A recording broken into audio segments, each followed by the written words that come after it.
Hello everyone, Michael O'Brien here for another week.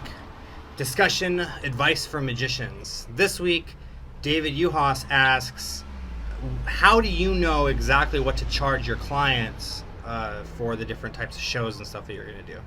This is actually a really good question, and this is one that doesn't have a black and white answer necessarily. There are a lot of factors that go into determining what exactly you're going to charge your clients. And to be 100% honest with you, it's going to determine on you. It's going to depend on how comfortable you are, the type of performer you are, where you're performing, who you're performing for, all of these things.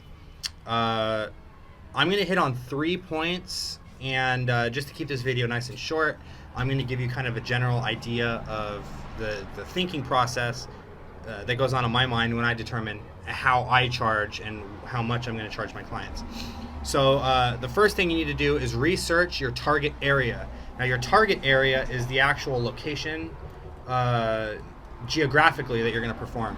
So for example, let's just say I'm going to perform in Orange County or in Los Angeles. I'm probably going to charge more there than if I performed in like Barstow or like if I were to go to Texas and perform in Athens, Texas, you know, in the middle of nowhere. My rates are going to be higher in Dallas, Texas than they would be in like Athens, Texas.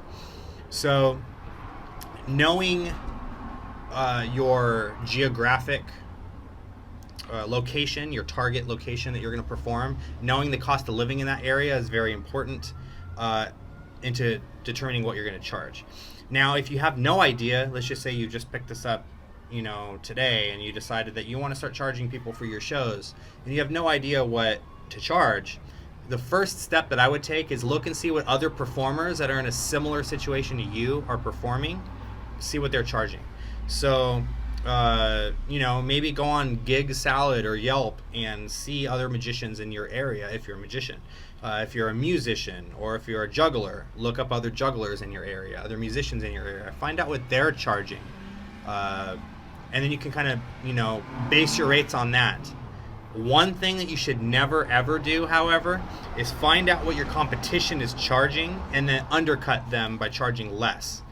It's very frowned upon in the magic community to lower your prices to ridiculously low prices just to make a sale for a couple of reasons. Number one, it isn't fair to the other workers that are charging more.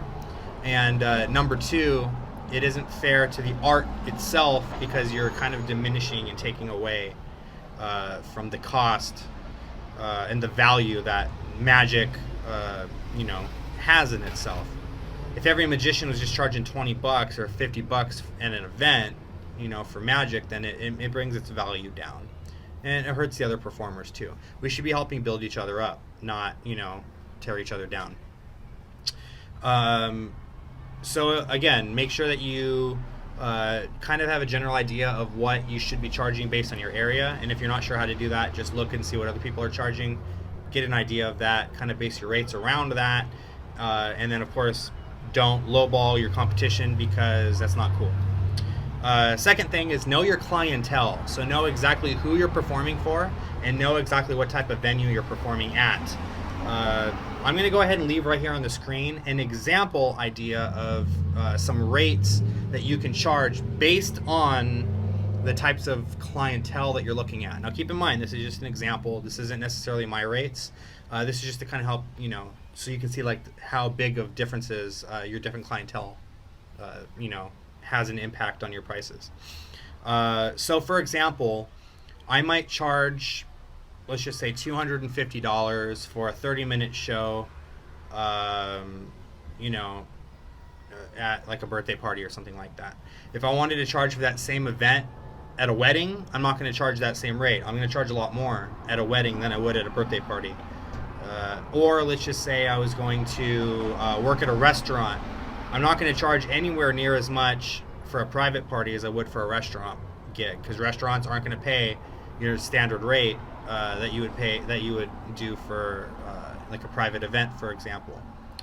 Another example, let's just say I would charge $400 for 2 hours of strolling, you know, at like a birthday party or something like that.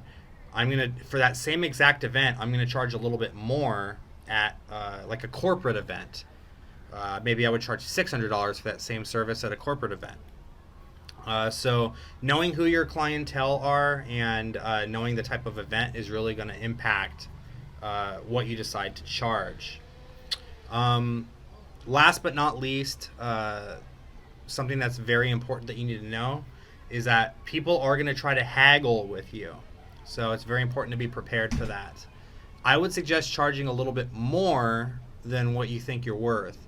So again, for example, let's just say I was going to charge $200 at a birthday party, right? I'm actually going to tell the client $250.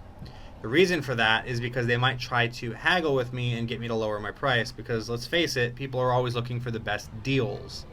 So they might come back at me with, oh, well, will you do it for $200? And then I might say, how about this? We could split the difference. I'll do it for $225, or something like that. Worst case scenario, you'll more than likely end up getting the $200 that you already wanted anyway. So you're good because you're getting exactly what you wanted to charge. Best case scenario, you're going to find that clients might just be like, you know what, $250 sounds great. And then you get an extra $50 that you didn't think that you were going to get. Now, what if they bring you below what you wanted? So let's just say I wanted that $200, but they haggle me and they're like, we want you for $150. It's okay to still take the gig. I would then reduce the services that you offer to kind of balance out the price that they're getting. So for example, for me, I'm a close-up magician. The big thing that I sell myself on is my variety. You're getting rings, you're getting ropes, you're getting sponge balls, you're getting an invisible purse, you're getting a full wine bottle production, you're getting flash paper, you're getting coin magic, highly visual and highly interactive magic. If they were to talk me down to a really low price, I might still take the gig, but I'm going to be like, but you're only going to get card tricks. I'm not going to do all that visual stuff. I'm just going to do card magic. Now the card magic is still very strong, but it's going to be easier on me because I can just walk around with the deck of cards for an hour rather than having to do all this setup. It's going to help reflect on the price a little bit, because they're going to realize that if they want to lower the price so much, then I'm going to start taking things out. Or you can take time away. So like, for example, let's just say you're doing a 3-hour event for $500 and they're like, well, we kind of want you for $350. I would say, okay, well then instead of 3 hours, you get me for an hour and a half for $350. You can kind of take time away. You can take services away. It all kind of depends. There's no right or wrong answer. It really depends on what you're comfortable with. Just keep in mind, you don't want to go so low that you feel like you're getting ripped off or taken advantage of. It's okay to let the client know, you know what, I don't think I'm going to be a good fit for this event. This is the rate that I would charge. I'm happy to give you a little bit of a discount to kind of help accommodate you and your financial needs. But the amount of money that you're asking me to discount is unreasonable and a little bit unrealistic. Maintain a professional environment and just tell them honestly that you will not be able to do it for that price. Maybe recommend some other form of entertainment they can get. Maybe a face painter, or a juggler, or a sketch artist, or something like that. Maybe someone that might be able to work in their price range a little bit more.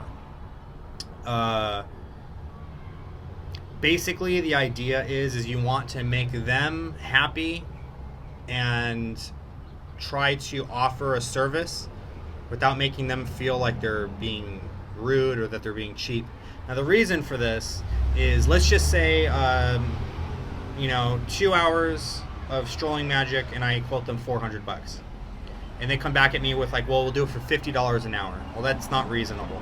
But I'm not going to tell them, what do you mean $50 an hour? You think I'm just some hack, and that's too cheap, and whatever. You don't want to treat the client like that, because what I've actually noticed that's happened is I've told the client, unfortunately I can't do it for that price. It's a very low price. I'll be happy to work with you on the price a little bit, see what kind of a discount I can give you, but I can't do it for that price. Let's just say they say, no, $50 an hour, and that's all we want. Sir, thank you so much for your time. I'm really sorry, but unfortunately, I won't be able to do it for that price. But if you have any questions, you have my information. Please feel free to go ahead and give me a call, and I'll try to see what I can do to help you out. What ends up happening is, a couple days later, they might give you a call back saying, hey, so can we talk about that price again? Maybe $300. Can you do it for $300? And now I've got them kind of, on my side a little bit. They might discover that they are realistically not going to find any entertainment for the price that they want. In fact, they might even find someone that'll do it for the $50 an hour, but then they try to find out, wow, this guy's pretty sketchy. This guy doesn't seem like to know what he looks like he's doing. He wants to show up at my gig and do kind of, strange magic, and he doesn't have a suit, and he's not shaved. He's got like a neck beard going on, or I don't know, something like that. They might realize that the value is something that they really need. And so you can value your time and value yourself by keeping that rate at what you want to charge. And they'll respect that. They'll understand that, the reason that you're charging so much is because you're not just some guy with a deck of cards that's going to come and do card tricks. If they just want some guy to come and do card tricks, then they can find someone in their family to come do it for free. Hey, my nephew Timmy, he knows a couple card tricks. I'll just let him do stuff at the party. But it's going to be Timmy doing card tricks. It's not going to be a professional magician doing it. So they will understand that, it's okay to kind of charge what you want to charge. That perceived value that you bring along with the amount of money that you're charging will make it well worth it to them. So it's also very important to make sure that you maintain that professional appearance, make sure that your performance is top-notch and all that stuff, because if you're going to charge $500 for a show, then they better know that they're getting their $500 worth. That's pretty much it. I mean, like I said, it's going to be a little bit of a test and adjust on your part. You're going to have to kind of experiment and see what things works, what things don't work. You might realize that, I'm charging $300 for this, and no one's booking me for this, so maybe I'll kind of change the rate a little bit. I actually had the opposite thing happen. I was actually charging $150 for, like an hour birthday party thing, and I wasn't getting booked too much. I raised my rate to $250 for 1 hour of, strolling or formal close-up, and I started booking more shows. It's kind of weird how things like that happen. It's almost like they know, oh, this guy's only charging $100. It's probably not that good. I'm going to go with the guy that's charging $400 and has a website, and, he looks like he knows what he's doing. So those are some things to keep in mind. I truly hope you enjoyed this video. Again, I'd like to thank David so much for asking this awesome question. I'll go ahead and leave a link to David's YouTube channel if you want to take a look at it right after this. For those of you who might have some kinds of questions, please don't hesitate to ask. Leave a question in the comment section, and I'll be happy to take a look at it. And if it stands out, I'll be more than happy to go ahead and feature your question and give you a little shout out with links to your YouTube channel right here on Advice for Magicians. Again, thank you so much for watching this video, everyone. And until next time, I'll see you next week right here on Wednesday with another Advice for Magicians video. Take care.